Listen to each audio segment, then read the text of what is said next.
ఒక్కసారిగా చెలరేగడంతో ప్రమాద సమయంలో బస్సులో ఉన్న 39 మంది ప్రయాణికులు ఒక్కసారి ఉలిక్కిపడ్డారు. వెంటనే ప్రయాణికులను కిందకి దించేశాడు బస్సు డ్రైవర్. మంటలను అదుపు చేసేందుకు ఇటు ఫైర్ సిబ్బంది ఒక్కసారిగా అక్కడ చేరుకొని ఆ మంటలను అదుపు చేసే ప్రయత్నంలో నిమగ్నమయ్యారు.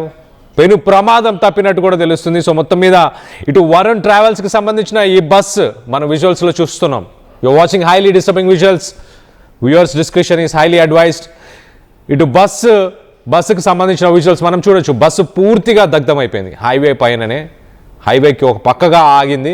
మొత్తానికైతే వేరే అటుగా వెళ్తున్న వేరే బస్సులకు కానీ మిగతా దేనికి కూడా ప్రమాదం జరగలేదు. అదృష్టవశాత్తు బస్సులో ఉన్న 39 మంది గాఢ నిద్రలో ఉన్నారు. ప్రమాద సమయంలో ఎవరికి ఏం తెలియలేదు.